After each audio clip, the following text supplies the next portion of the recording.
नमस्कार, भारत 24 पर दहाड़ देख रहे हैं आप। आपके साथ मैं हूं आयुष सूर्यवंशी। बटेंगे तो कटेंगे, जब से योगी आदित्यनाथ ने ये नारा दिया है तब से विपक्ष के लिए एक बड़ा मुद्दा है। विपक्ष घबराया हुआ है।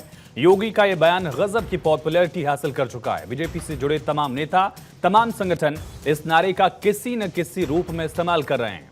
विपक्ष का मानना है कि सीएम योगी ने हिंदू वोटों के ध्रुवीकरण की मंशा से नारा दिया है, लिहाजा अब समाजवादी पार्टी ने इसकी काट निकालने की कोशिश की है। लखनऊ में समाजवादी पार्टी के दफ्तर के बाहर एक पोस्टर लगाया गया। इस पोस्टर पर लिखा गया है, जुड़ेंगे तो जीतेंगे। इस कोशिश का मतलब क्या निकाला जाए?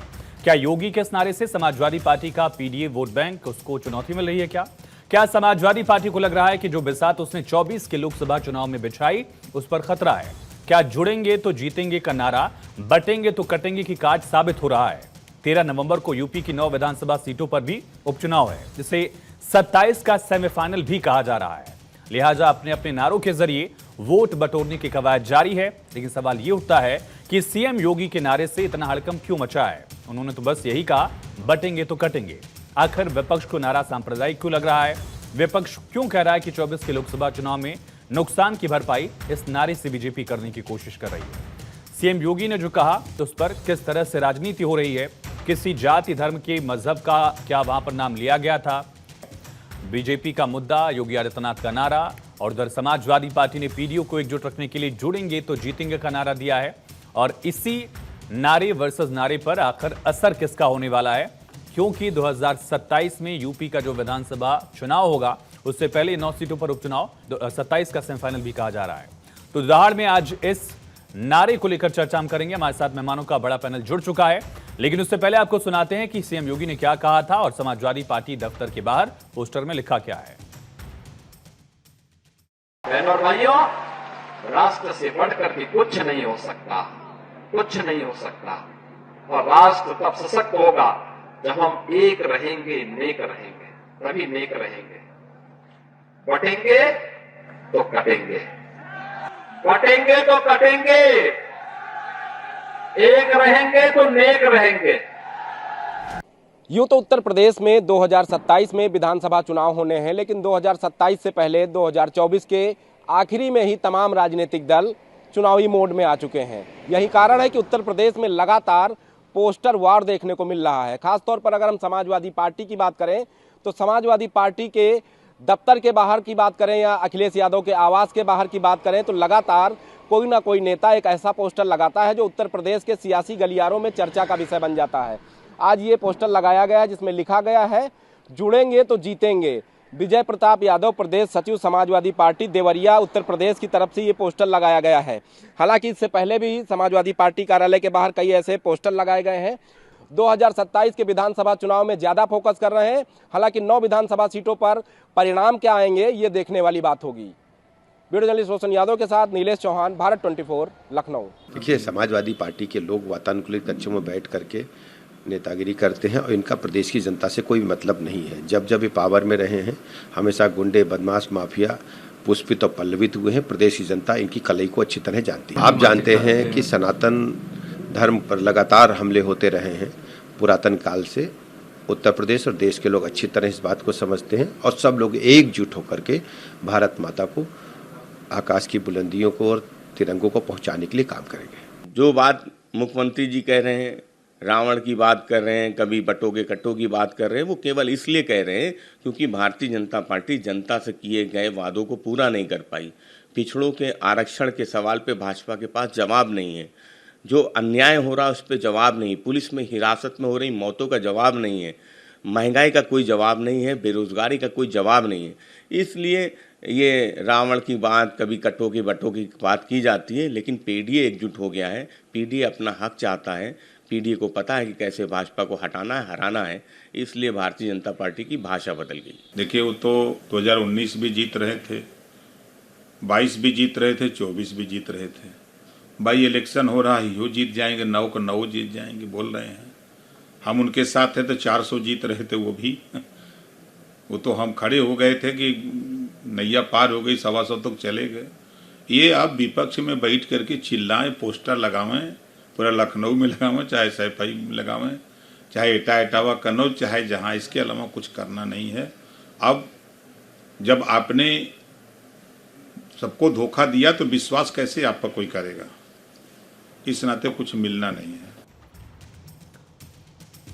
तो आज की दहाड़ शुरू करने से पहले उन सवालों का रुख कर लेते हैं जिनके इर्द गिर्द चर्चा रहने वाली है। सबसे अहम सवाल, क्या बटेंगे तो कटेंगे के नारे से समाजवादी पार्टी परेशान है? क्या सीएम योगी का यह नारा हिंदुओं पर गहरी छाप छोड़ रहा है? क्या बटेंगे तो कटेंगे का आठ बन पाएगा? जुड़ेंगे तो जीतेंगे?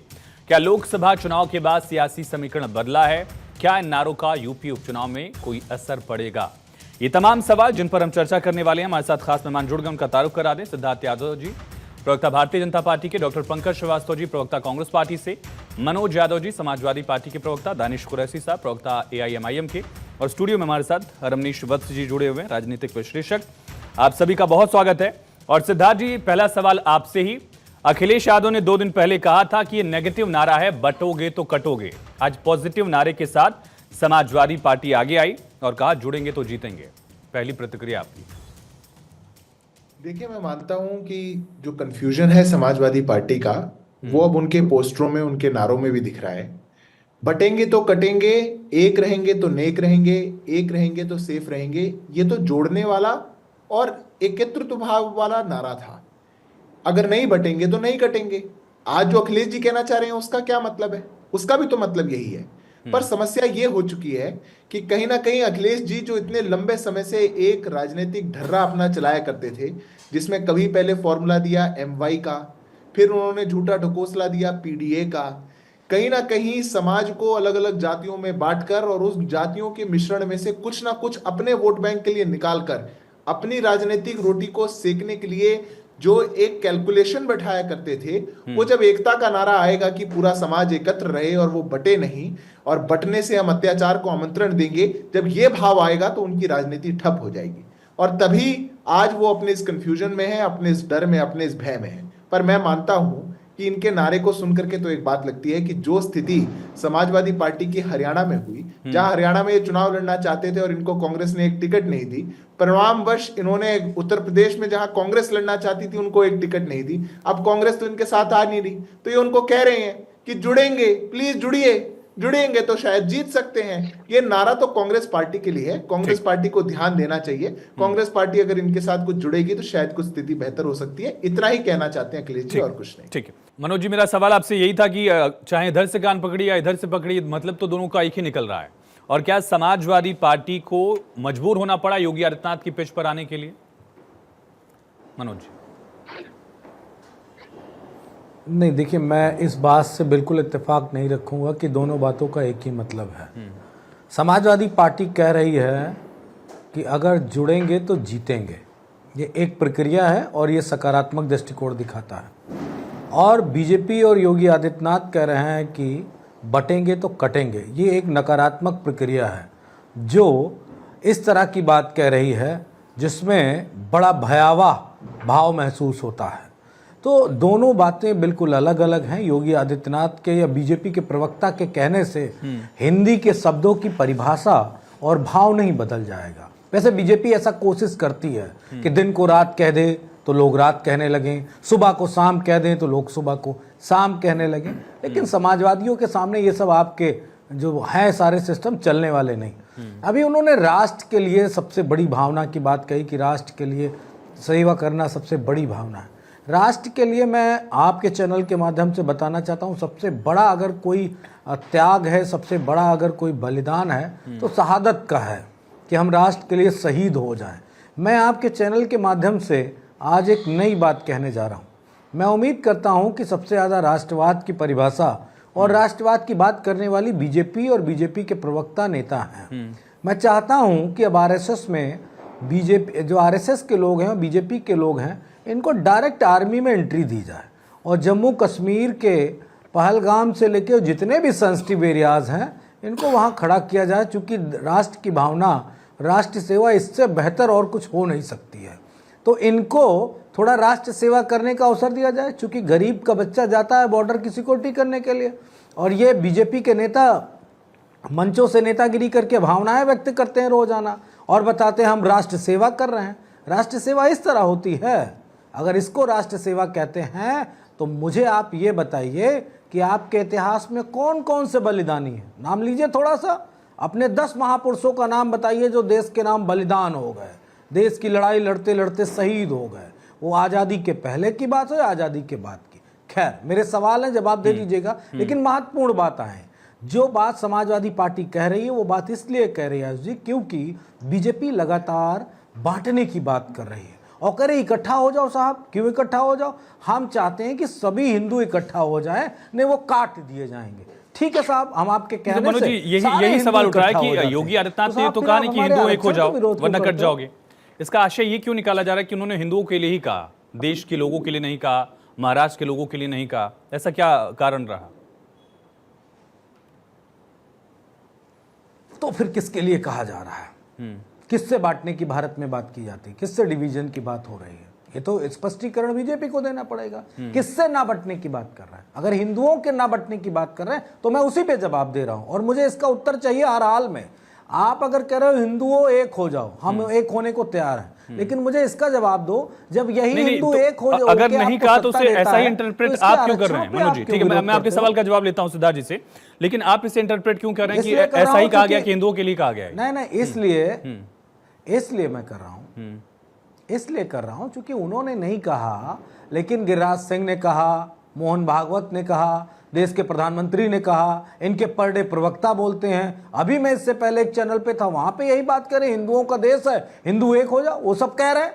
तो कोई वो सिर्फ योगी सिद्धार्थ जी क्या ये नारा सिर्फ उस शब्द का ये इस्तेमाल नहीं हिंदुओं किया तो को न बंटने के लिए, न कटने के लिए एक लाइन में पूरी हो जाए, सीधा सीधा पोलराइजेशन वाला ही मुद्दा है क्या? और जो मनोज जी के सवाल थे अगर आप जवाब दें, फिर मैं पंकज जी के पास जाऊंगा। बहुत छोटा सा रिएक्शन।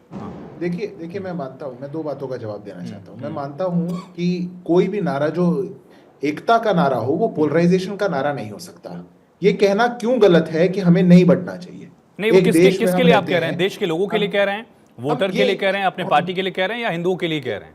ये प्रश्न एक बार मनोज जी से पूछा जाए कि किसको बांटने की बात की जाती है जब कहा जाता है कि मिस इंडिया की जाति क्या है, देश में सैनिकों की जाति क्या है, जब ये पूछा जाता है कि देश में जजेस की जाति क्या है, किनको बांटने की बात की जाती है, तब ये पूछा जाता है। जब देश के हर वर्ग को जा जाके जब इनके नेता के लिए पत्रकार से जब प्रश्न पूछा होता है, मैं मनोज जी आपके बीच में नहीं बोला था, मेरी बात पूरी हो जाए आप उसका जब पत्रकार उनसे प्रश्न पूछता है तो वो पत्रकार से पूछते हैं, हाँ भैया क्या नाम है तुम्हारा पूरा, क्या जाति के हो? वो किसको बांटने के लिए पूछते हैं? वो किसकी जाति पूछ रहे हैं? जब बांटने वाले अपनी बात और अपनी मंशा को सामने ना रख रहे हो तो जोड़ने वालों से क्या प्रश्न पूछते हैं? हम तो कह रहे हैं मत बटिए, कोई नहीं बटेगा तो कोई नहीं कटेगा, क्योंकि बांटा जाएगा अगर तो अत्याचार को आमंत्रण दिया जाएगा। ये देश और इतिहास जानता है। ये दूसरी बात मनोज जी, मैं एक बात और 10 सेकंड में पूरी कर दूं। मनोज जी कह रहे थे कि भाजपा वाले राष्ट्रवादी होते हैं तो इनको सीमा पे, बॉर्डर पे भेज दीजिए। देखिए मैं बहुत कुतर्कों का तो जवाब नहीं दूंगा, पर मैं तो स्टूडेंट एक्टिविस्ट भी रहा हूं। इस देश को जब जब बांटने का कहीं कहीं प्रयास हुआ, ये भारतीय जनता पार्टी और संघ था जो जाके लड़ रहा था। कश्मीर चलो आंदोलन हमने चलाया था, समाजवादी पार्टी का एक पोस्टर दिखा दे, कोई एक नेता दिखा दे जो कश्मीर के लाल चौक पे गया हो, जिसने तिरंगा फहराया हो। जब अलगाववादी कहा करते थे कि ये भारत देश का हिस्सा नहीं है, इनमें से कोई एक गया हो? चिकन नेक का आंदोलन हमने चलाया, हमारे लोग गए, हमने नारा दिया था जहां हुए बलिदान मुखर्जी वो कश्मीर हमारा है। चिकन नेक इस देश से दूर ना हो, नॉर्थ ईस्ट इस देश से बटे नहीं, इसके लिए हम लड़ रहे थे। समाजवादी पार्टी का एक नेता दिखाएं, एक पोस्टर, एक फोटो दिखाएं जो वहां पे गया हो। तो देश को बटने से रोकने की जो हमारी मंशा रही है, हमारी मेहनत रही है, उसको लेकर के कई लोगों के पेट में दर्द है, क्योंकि जो बांटना चाहते हैं केवल उन्हीं को दिक्कत होती है, जो बांटना नहीं चाहते उनको दिक्कत नहीं। ठीक है पंकज जी, सवाल यही है कि अगर जुड़ेंगे तो जीतेंगे फॉर्मूला है अगर समाजवादी पार्टी का, तो उसमें कांग्रेस क्यों नहीं जुड़ पा रही है? नहीं, कांग्रेस पूरी तरह जुड़ी है। मुझे आश्चर्य है आयुष जी, आप कैसे ये इस धारणा पर कैसे पहुंचे? सभी सीटों पर जो उपचुनाव हो रहा है उसमें इंडिया गठबंधन के लोग जीते। कांग्रेस का हर कार्यकर्ता इसके लिए सजग है, सतर्क है और पूरी तरह से इस मुहिम में शामिल है कि इस देश मैं इस धारणा पर इस वजह से पहुंचा सर, क्योंकि सीटों को लेकर जो फॉर्मूला बन रहा था वो बन नहीं पाया। खास करके मझवा सीट अजय राय भी चाह रहे थे कि मझवा सीट उनके लिए मिल जाए, पार्टी के लिए मिले। रहे थे वो कर रहे थे। क्या आपने इस फैसले के बाद कोई बयान सुना? बहुत से ऐसे फैसले होते हैं जिसमें माना जाता है, बहुत सी पार्टियां कई बार चुनाव नहीं लड़ती है उपचुनाव में। ये कौन सी नई बात? ये तो कोई ऐसी बात ही नहीं है। हमारा जो लक्ष्य है वो भारत से इस तरह की सांप्रदायिक और फांसीवादी राजनीति को उखाड़ फेंकना है। ये जो कटेंगे और बटेंगे के साहब सिद्धार्थ जी बड़ा ज्ञान दे रहे हैं, जरा वो इतिहास देख लें। किस संदर्भ में कहा जा रहा है? क्या जाति प्रथा का निर्माण कांग्रेस पार्टी ने किया है, समाजवादी पार्टी ने किया है, किसने किया है? अगर आज ये पूछा जा रहा है कि जाति के नाम पर उत्पीड़न किया जाता है, जाति के नाम पर लोगों को नहीं तो ये बीजेपी भी कह सकती है पंकज जी की बीजेपी ने भी जाति प्रथा नहीं बनाई है। सूर्यवंशी जी, आप बहुत ज्यादा मतलब परेशान हो रहे हैं, हमारी बात सुनिए। परेशान नहीं हो रहा, मैं पूछ रहा हूँ, बोलिए आप सवाल। ठीक है, बोलिए बोलिए बोलिए बोलिए बोलिए, जवाब सुनने आगे बोलिए आगे बोलिए आगे बोलिए आगे बोलिए। जब वो कह आगे रहे हैं बोलिए। कि हाँ, मत बांटिए, यानी जाति पे मत बांटिए, बहुत अच्छी बात है, पर जाति क्या किसी विपक्ष ने बांटी है? जाति प्रथा तोड़ने का कौन सा आंदोलन इस देश में आरएसएस ने चलाया है? डॉक्टर अंबेडकर ने कहा था जब तक जाति रहेगी तब तक भारत एक राष्ट्र नहीं बन सकता, जब तक जाति रहेगी भारत एक राष्ट्र नहीं बन सकता। और इसीलिए डॉक्टर लोहिया ने तो एक जमाने में जाति तोड़ो आंदोलन चलाया, लेकिन ये बीजेपी और आरएसएस के लोग ऑन रिकॉर्ड इस बात को कहते हैं कि मनुस्मृति हमारा संविधान है। कई बार कहा मनुस्मृति क्या है? आप मुंह से पैदा हुए हैं, कोई बाहू से पैदा हुआ है, कोई जंघा से पैदा हुआ है, कोई पैर का है, शूद्र है, उसकी वही हैसियत है। और मैं इसलिए बात कह रहा हूं कि हमारे मुख्यमंत्री माननीय योगी आदित्यनाथ जी बड़े गर्व से कहते हैं मुझे क्षत्रिय होने पे गर्व है। अरे कैसे संत हो? संत तो मनुष्य और मनुष्य में। डॉक्टर पंकज जी सुनिए, डॉक्टर पंकज जी सुनिए, मेरी बात सुनिए, मेरी बात सुनिए, मेरी बात सुनिए, मेरी बात सुनिए। सुनना चाह रहे, इतना परेशान हो जा रहे। अरे परेशान नहीं हुए, आप सुन ही नहीं रहे, पहले आप सोच के आ गए हैं, दिक्कत ये है। मेरी बात सुनिए, आप सुनना पड़ेगा आपको, आपने हमसे, हम तो चुप थे, अब हमारे जवाब सुनिए। तो जल्दी बोलिए। गुरु गोरखनाथ ने कहा, गुरु गोरखनाथ ने कहा कि हिंदू पूजे देहुरा, मुसलमान मसीह और जोगी पूजे परम पद, न देहुरा न मसीह। ऐसे संतों के लिए, योगियों के लिए ना हिंदू धर्म है ना मुस्लिम धर्म है, परम पद की बात करते हैं। और ये कटेंगे जैसे हिंसक भाषा का इस्तेमाल कौन काट डालेगा? सेना है, संविधान है, इस देश में सरकार है। 10 साल से जो भारतीय जनता पार्टी की सरकार है, ये पहली सरकार है जो इस देश के लोगों को डरा रही है कि तुम कटोगे। क्यों? क्योंकि वो न्याय की बात कर रहे हैं। ठीक है, ठीक।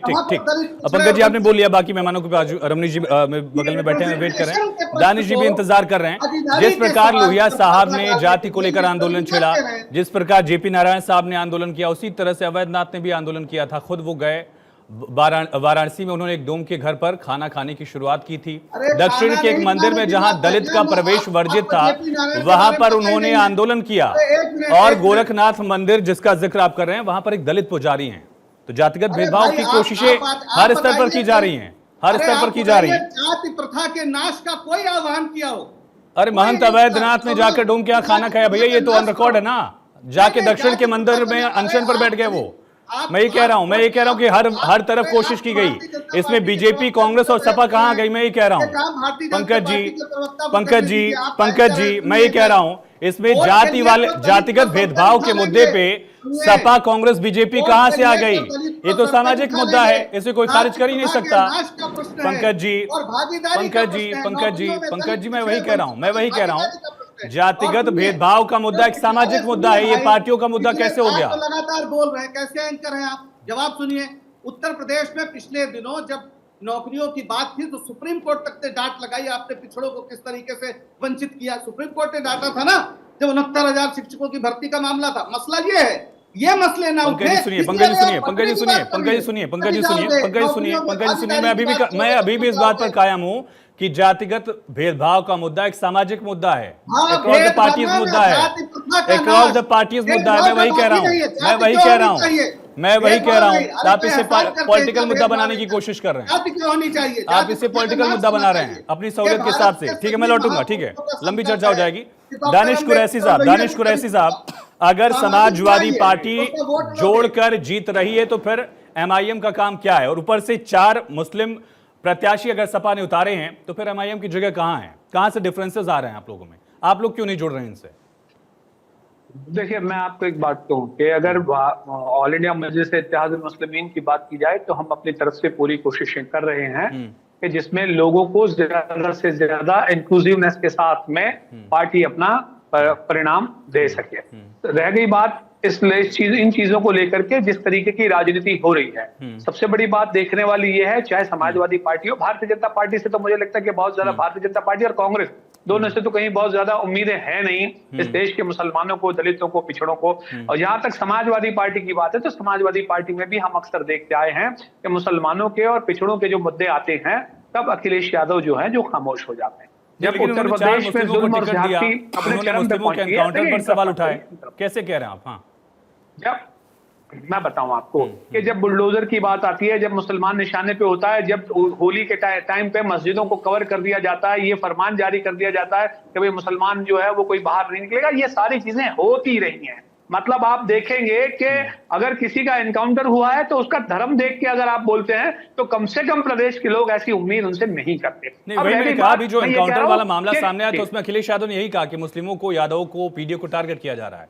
उनके नारे में भी तो पीडीए है, नहीं, ए फॉर अल्पसंख्यक, प्रत्याशियों में भी है। एक लड़का जो तो था वो कहाँ शायद नहीं है? उन्हीं के समाज का था। सुनिए, एक लड़का जो था उन्हीं के समाज का था, उसको लेकर बड़ा हंगामा, बड़ा बवाल हुआ। हालांकि उसमें सच्चाइयां होंगी, लेकिन मैं यही कह रहा हूं कि आप मुसलमानों के ऊपर भी जुल्म जब होता है तब आप आवाज निकालिए, क्योंकि आप बोलते नहीं हैं। आपके खुद के नेता जो हैं वो जेलों में पड़ जाते हैं, सड़ जाते हैं, चाहे आजम खान हो, चाहे इरफान सोलंकी हो, चाहे दूसरे तमाम लोग हो। जुल्म और ज्यादती अपने उफान पे है और समाजवादी पार्टी की तरफ से कोई चीजें निकल के नहीं आती। रह गई बात अब कटेंगे बटेंगे पे आ जाते हैं। देखिए, मैं आपको बताऊं, दरअसल दिक्कत क्या है कि भारतीय जनता पार्टी के पास मुद्दों का आधार अब कुछ बचा नहीं है। ना तो मोदी जी के पास है, ना योगी जी के पास है, इसीलिए वो ये बात करे। लेकिन मैं आपके चैनल के माध्यम से आवाम से गुजारिश कर रहा हूं कि इनकी किसी भी भाषा में, किसी भी बात में मत आना। ये सिर्फ आपको बेवकूफ बनाने आए हैं। ये सनातन के नाम पर मुसलमानों के विरोध लौटता है। लेकिन रमनीश जी, सवाल यही है,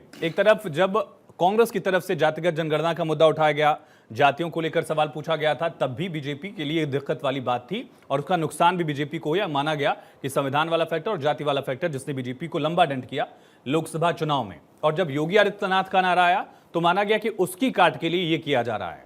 लेकिन क्या उस नारे की काट सपा का यह नारा है, जुड़ेंगे तो जीतेंगे? मुझे लगता है कि आयुष जी इस बात को समझने की जरूरत है कि जहाँ तक बटेंगे तो कटेंगे जो हमारे सूबे के सीएम का कहना है, और मुझे लगता है कि इस स्पीच पे पूरी तरह से विपक्ष जो है घिर चुका है। और देखिए, इस स्पीच पे मैं देखूं तो योगी जी के साथ मोदी जी भी खड़े हुए हैं और संघ प्रमुख मोहन भागवत जी भी खड़े हुए हैं। लेकिन दूसरी तरफ हम देख रहे हैं कि विपक्ष जो है, मुझे लगता है कि पूरी तरह से घबरा चुका है। उसे लग रहा है कि अब इसके आगे क्या, क्योंकि इसमें हिंदुओं को, इनको डर ऐसा सता रहा है कि हिंदू यदि गोलबंद हो गए तो फिर हमारा क्या होगा। इसका परिणाम हमने अभी हाल के चुनाव में, हरियाणा चुनाव में हमने देख लिया कि इसमें कहीं ना कहीं जो है कितना भी ये जातियों में बांटने का प्रयास करें, चाहे राहुल गांधी जी की तरफ से हो, चाहे अखिलेश यादव जी की तरफ से हो। राहुल गांधी जी, आपने देखा अभी होगा कि जब अपनी भारत जोड़ो यात्रा पे निकलते तो शर्मा हो क्या, तुम शर्मा हो, और अखिलेश जी पत्रकार से पूछ रहे तुम मिश्रा हो क्या। ये आप किस तरह के सवाल। और फिर बात करते हैं कि जुड़ेंगे तो जीतेंगे। आप इसको आप कहते हैं कि पॉजिटिव नोट्स है, आपके सकारात्मक सोच कहीं ना कहीं दिखती है। पीडीए आपने बनाया ना, तो उसमें कौन सी सोच आपको दिख रही है? पीडीए मतलब पिछड़ा, दलित, अल्पसंख्यक, इसके अलावा और कोई है ही नहीं देश में क्या? तो आपने तो बांटने की परंपरा आपने स्टार्ट किया। आपने आप इस पॉपुलेशन को इस नारे से कवर करने की कोशिश कर रहे हो, यही नारा है। नहीं, इसको आप नहीं, क्या पिछड़ा, दलित, अल्पसंख्यक के अलावा कोई देश में है ही नहीं क्या समाज? तो ये तो सपा भी पूछ सकती है कि जब आप बटोगे कटोगा का नारा देते हैं तो सिर्फ हिंदू ही थोड़ी है देश। तो इसमें क्या योगी जी ने स्पष्ट तौर पे कहा है कि सिर्फ हिंदुओं की बात करिए? लेकिन हाँ, बांटने की सियासत जो है इसके पहले हुआ है ना भाई, इसके पहले नहीं हुआ है क्या? 2017 से पहले चिन्हित नहीं किया जाता था क्या? और सबसे ज्यादा फायदा किनको मिलता था? MY समीकरण किसने बनाया था? तो यहाँ पे जो है आप समीकरण को देखते रहें, राजनीतिक सियासत करते रहें, लेकिन यहाँ पे सिर्फ और बात है कि हम समाज में, हम अपने परिवार से भी स्टार्ट करें तो परिवार में भी कहते हैं हम एक रहें, और एक रहेंगे तो वाकई में हम नेक रहेंगे, और हम बदलेंगे तो युग बदलेगा। और हम लोगों का तो नारा है भाई, सर्वधर्म समभाव की बात करते हैं, सर्वे भवन्तु सुखिनः की बात करते हैं, वसुदेव कुटुंबकम की बात करते हैं, हम लोग तो गले लगाते हैं, लेकिन उसके बदले में हमें, उसके बदले में हमें क्या मिलता है? ये सवाल पूछा जा रहा है कि पीडीए में पूरी आबादी का हिस्सा क्यों नहीं है, तो वैसे सवाल तो बीजेपी से भी पूछा जा सकता है ना इस नारे में। आपने कहा कि इंटरप्रेट क्यों किया जा रहा है, अब हो रहा है। योगी आदित्यनाथ भगवा पहनकर अगर ये नारा देते हैं, इंटरप्रिटेशन तो कुछ भी आप करते रहे, किया जा रहा है। नहीं, समीकरण तो आप कुछ भी बिठाते रहे, लेकिन यहाँ पे एकता का मतलब ये तो नहीं है देश की एकता। यदि हमारा देश एक रहेगा, आप यहाँ पे देखिए कि आप फिलिस्तीन का नारा लगाते हैं, आप देखिए असदुद्दीन ओवैसी, तो आपको तो वहां का दिख रहा है ना भारत। यदि आप भारत में रहे तो भारत की बात करिए ना भाई। लेकिन फिर बात करते हैं समाजवादी पार्टी। समाजवादी पार्टी ने बांटने की बात नहीं करी थी। 2012 में खास करके वो चिन्हित किया जाता था। 2012 के चुनावी घोषणा पत्र में इन्होंने आतंकियों को जो खास करके कानपुर लखनऊ में जो ब्लास्ट कांड में आरोपी था उसको छुड़ाने की इन्होंने पेशकश की थी।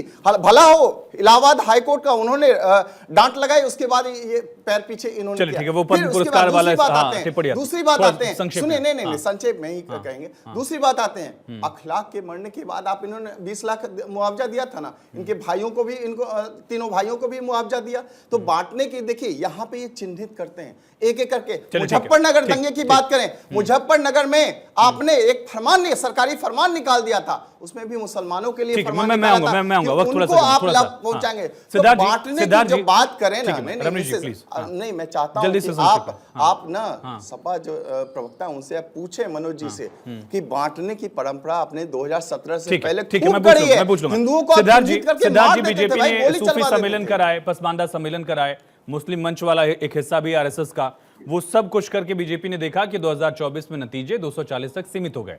क्या यही वजह है कि बटेंगे तो कटेंगे का नारा आया है कि सबका साथ सबका विकास वाला जो फॉर्मूला है वो चल नहीं पाया?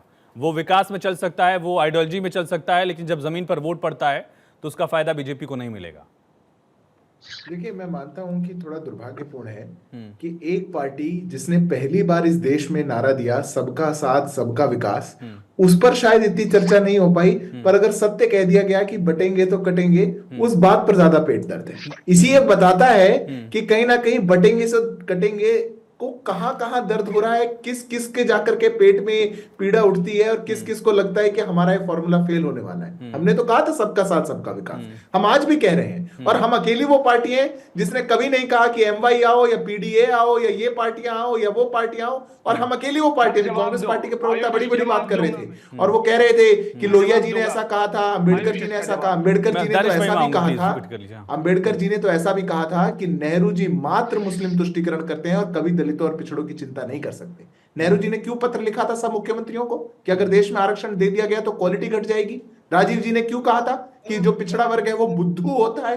ये तो ऑन रिकॉर्ड है ना। जब आप ये काम करें तो ठीक था, और आज जातिवाद का नाम लेकर के, आज जातियों में, देश में भेद पैदा करके आप अपनी राजनीतिक रोटियां सेकना चाहते हैं, इससे दुर्भाग्यपूर्ण कुछ हो नहीं सकता। ये माना जाए क्या सिद्धार्थ जी की सबका साथ सबका विकास वाला नारा इलेक्टोरली उतना बेहतर नहीं था जितना बटोगे वाला नारा बेहतर है? आयुष जी, देश में दूसरी बार ऐसा हुआ कि एक पार्टी ने तीसरी बार अपनी सरकार बनाई। दूसरी बार ऐसा हो रहा है। लगभग 50 साल बाद एक पार्टी 2 बार अपना मैंडेट देने के बाद, प्रो इनकम्बेंसी करने के बाद तीसरी बार फिर से सत्ता में आई। वो नारा सक्सेसफुल नहीं होता तो होता क्या? ठीक है, हमने सबको जो घर दिए, सबको पानी दिया, सबके विकास की बात करी, ये मात्र भारतीय जनता पार्टी की विचारधारा है। पर इसी के साथ आपको सत्य को भी पहचानना पड़ेगा कि लोग जो बांटना चाहते हैं, ये काटना चाहते हैं, इनसे बच के रहना। ठीक है डॉक्टर पंकज जी, अगर कांग्रेस पार्टी पूछेगी जाति क्या है, तब क्या उसमें बंटवारा नहीं हो रहा जातियों में? तो भारतीय जनता पार्टी कह दे कि वो जाति जनगणना के खिलाफ है। संसद में सामूहिक रूप से सभी का एक प्रस्ताव पारित हुआ, उसमें भारतीय जनता पार्टी शामिल है। बिहार में माफ करिएगा, जाति जनगणना हुई, उसमें भारतीय जनता पार्टी शामिल है। आप पानी पी लीजिए, मैं किसी और से रिएक्शन लेता हूं, उसके बाद तुरंत आ जाऊंगा। पानी पी लीजिए प्लीज। हाँ मनोज जी, सवाल वही है कि एक अपने वोट बैंक को साधने की कोशिश तो हर कोई कर रहा है, हर कोई करता रहा, उसमें डिफरेंट कहाँ है? आप भले कहिए कि इसका मतलब अलग निकल रहा है, पॉजिटिव है, नेगेटिव है, अपना वोट बैंक वो भी साध रहे हैं, आप भी साध रहे हैं, और वो भी उनकी तरफ से भी कहा जा रहा है कि हमने तो सबका साथ सबका विकास भी किया, उस पर आपने नारा नहीं दिया कोई काउंटर में, उस पर डिबेट नहीं की, ये भी शिकायत उनकी है। मनोज जी, सबसे टैक्स भी तो लिया है, किसका टैक्स नहीं शामिल है यहाँ के इनकम टैक्स में? किसका टैक्स नहीं शामिल है? कोई एहसान कर देता है क्या कोई सत्ता में बैठा व्यक्ति? आप किसी वर्ग को कितना एम्पावरमेंट दे रहे हैं, और खासकर कौन सा वर्ग जो पीछे रह गया, जिसकी रिपोर्ट्स है, तमाम सारे आयोग बने, गठन किया गया कि साहब कौन सी वर्ग के, कौन सी कम्युनिटी के लोग अभी बहुत पीछे रह गए। किसी देश को समृद्ध और विकसित बनाने के लिए क्या करना चाहिए? हिंदू मुसलमान में बांट के अगर समृद्ध बनता हो तो भाई, मेरा सवाल जो पंकज जी से था, वही सवाल आपसे भी है हो जाऊंगा कि वो रणनीति तो दोनों जगह दिखती है। आप बीजेपी पर आरोप लगा रहे हैं कि धर्मों में बांट रहे हैं, फिर जब जाति पूछी जाती है, पीडीए बनाया जाता है, एंटी रेसिस्टेंट किया जाता है, तो वो बंटवारा तो आप भी कर ही रहे हैं ना। फर्क कहाँ है उसमें? चिन्हित तो आप ही ने किया। नहीं, कोई बंटवारा नहीं। समाजवादी पार्टी की विचारधारा बंटवारे की नहीं है, हमारी विचारधारा है समानता की। अगर आप एक पीडीए का रिप्रेजेंटेशन दे रहे हैं तो बाकी बचा कौन? वो दिख रहा है। इन सभी चीजों पे एक साथ हम लेके आना चाहते हैं सभी लोगों को। मनोज जी, क्या पूछ रहे हैं? सवाल पूछिए। मैंने यही पूछा कि जब आप पीडीए कहते हैं तो उसमें एक हिस्सा छूटता भी तो सवाल है। क्या है आपका? मैंने यही कहा कि जातियों में बंटवारे का आरोप आप पर भी कौन है। सा? P जैसा for जैसा पिछड़ा, आपने D for कहा दलित, A for कि बीजेपी अल्पसंख्यक, कटोगे तो बटोगे अगर वाला नारा दे रही है, वो धर्मों जो को बांट RSS रही की है, विचारधारा को वही नहीं आरोप मानता, लगता है रुक आपके जाइए। भी जातियों के नाम पर। शायद मेरी आवाज थोड़ी लेट पहुंच रही है, मैं वेट करता हूं। ए मतलब अगड़ा भी होता है, ए मतलब आदिवासी भी होता है, ए मतलब अल्पसंख्यक भी होता है, ए मतलब आदि आबादी भी होता है। हम बार बार कह रहे हैं हम सफाई नहीं देना चाहते, और हम स्पष्ट एक लाइन खींच के बात कहना चाहते हैं। जो हमारी विचारधारा को, इस देश के संवैधानिक सिस्टम को मानता है वो हमारे साथ आए, जो नहीं मानता उसको हम दूर रखते हैं, वो कोई भी जाति वर्ग का व्यक्ति हो। हमें नहीं चाहिए ऐसे लोग जो हमारे संविधान की धज्जियां उड़ाता हो, जो मनुस्मृति स्थापित करना चाहता हो, हमको नहीं चाहिए वो लोग। बैठे तो है सिद्धार्थ यादव, मुझे इनसे प्यार नहीं है, इसलिए प्यार नहीं है क्योंकि नफरत की भाषा बोलते हैं। इनको नाम लेके मत बोलिए, उनकी पार्टी से अगर आपको कोई दिक्कत है तो उनकी पार्टी पर बोलिए, उनको कोट कर आपने बताया क्या? नहीं, मैं स्पष्ट कह रहा हूं। नहीं, किसी को भी नहीं, सभी मेहमानों से गुजारिश है, जो लोग नफरत की बात करते हैं, आइडियोलॉजिकली अलग अलग है, आइडियोलॉजिकली ही अलग अलग रही है, व्यक्तिगत तौर पर झगड़ा मत करिए। भारत का सबसे पवित्र पंकज जी के पास, भारत का आयुष जी सबसे बड़ा पवित्र धर्म ग्रंथ बाबा साहब भीमराव अंबेडकर का बनाया गया संविधान है, और उस संविधान की पूजा इस देश के पीडीए के लोग करते हैं क्योंकि उनको उसमें अधिकार मिले हैं। पक्का करते हैं ना, किसी के लिए शरीयत आगे तो नहीं है संविधान से, वहां पे उनको दुत्कारा गया है। नहीं, मैं नहीं मानता शरीयत कोई ताकत देती है, ताकत संविधान देता है, लड़ने की ताकत, बोलने की ताकत। ठीक है डॉक्टर पंकज, सवाल मेरा वही है कि जब आप जाति पूछते हैं तो जातियों में भी तो बंटवारा होता है। मनोज जी मैं आऊंगा प्लीज। हाँ डॉक्टर पंकज। देखिए आयुष जी, जाति इस देश की एक ऐसी सच्चाई है जिसके आधार पर लोगों का हजारों साल से उत्पीड़न हुआ, हजारों साल से। पहली बार भारत में एक किताब लिखी गई जिसका नाम है भारत का संविधान। वो हमारे स्वतंत्रता संघर्ष से उपजे संकल्पों का नतीजा है। वो स्वतंत्रता संघर्ष जिससे भारतीय जनता पार्टी के पूर्वज लगातार अलग थे और अंग्रेजों के साथ खड़े थे। ये पहला संविधान है जिसने इस देश को धर्म, क्षेत्र, राज कांग्रेस पार्टी ने किया। बारी से बोलते हैं, रुक जाइए। नहीं 58 साल कांग्रेस पार्टी ने राज किया और प्रश्न उठा रहे हैं कि जाति व्यवस्था के ऊपर कुठाराघात हो गया। अरे भैया, बदलाव क्यों नहीं लाए? सामाजिक बदलाव लाने की इनकी जिम्मेदारी नहीं है क्या? सामाजिक बदलाव लाने की जिम्मेदारी कांग्रेस पार्टी की नहीं है क्या? सुन लीजिए। अच्छा, जो आपने पूछा उसे सुन लीजिए। पहली बार भारत में एक संविधान बना जिसने सबको बराबरी का अधिकार दिया, वैधानिक रूप से। संविधान निर्माता का अपमान सबसे ज्यादा किया कांग्रेस पार्टी ने किया, और एक कैंडिडेट भी खड़ा कर दिया चुनाव लड़ने के लिए। बाबा साहब अम्बेडकर का किसने अपमान किया भाई? अरे शांत रहो महाराज। बाबा साहब अम्बेडकर का अपना अपमान आप ही ने किया। संविधान की बात करते हैं, संविधान की धज्जियां आप ही के इंडिया अलायंस के नेता है ना तेजस्वी यादव जी, उनसे जाकर सवाल कीजिए ना। सुन लीजिए। तेजस्वी यादव ने क्या, नहीं तेजस्वी यादव ने क्या बयान दिया?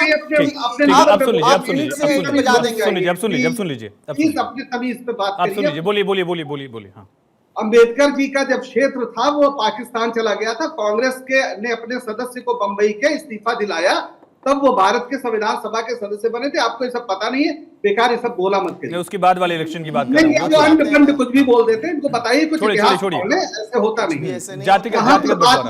सुन लीजिए, यहाँ पर बात इतनी है, जाति के आधार पर उत्पीड़न को खत्म करने, समाप्त करने के लिए संविधान ने आरक्षण के रूप में एक भागीदारी का एक ऐसा मसला उसमें शामिल किया जिसमें पूरे देश को सहमति थी, सिर्फ भारतीय जनता पार्टी। आरएसएस ने इसी संविधान को बाकायदा कहा कि हम नहीं मानेंगे, लिखित रूप से।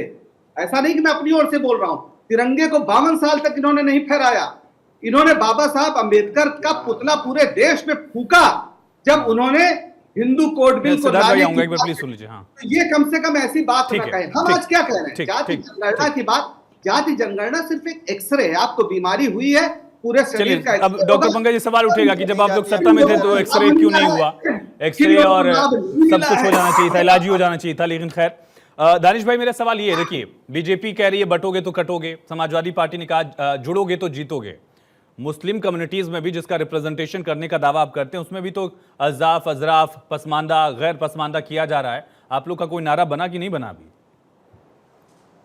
देखिए, बात नया नारे की है ही नहीं। हम तो बिल्कुल साफ तौर पे कहते हैं, जिन लोगों के साथ में पॉलिटिकल डिस्क्रिमिनेशन हो रहा है, चाहे वो किसी भी समाज में है, किसी धर्म से है, किसी भी वर्ग से हैं, हम लोग उन लोगों के अपलिफ्टमेंट के लिए कोशिश कर रहे हैं। अब सबसे बड़ी दिक्कत जो है भारतीय जनता पार्टी की, समाजवादी पार्टी की, कांग्रेस की, इन लोगों की परेशानी ये है कि जो लोग सबसे पिछड़े हुए हैं उनको अगर आगे ले जाने की हम कोशिश कर रहे हैं तो फिर वो लोग बात का आगे ये कह के खड़े हो जाते हैं कि भाई आप जो है किसी एक विशेष वर्ग के धर्म की राजनीति करते हैं। ऐसा नहीं है। देखिए, जो चीजें पीडीए के नाम से या कांग्रेस अपने नामों से या और किसी कोई भी नाम से कह रहा है, हम भी तो अपलिफ्टमेंट की ही बात कर रहे हैं ना। हम जो कह रहे हैं कि सन 47 से लेके आज तक मुसलमानों का और दलितों की अगर बात कर रहे हैं तो मैं कह रहा हूं कांग्रेस हो, समाजवादी पार्टी हो, भाजपा हो, ये तमाम लोगों की जितना रिजर्वेशन सीट है उससे ज्यादा 1% भी अगर कभी किसी ने दिया है तो बता दीजिए। तो ये लोग चाहते ही नहीं है, सपा ने उतारा ना, एक दलित उम्मीदवार उतार दिया है गाजियाबाद वाली सीट करना चाहते हैं, जनरल सत्ता सीट पे हासिल करके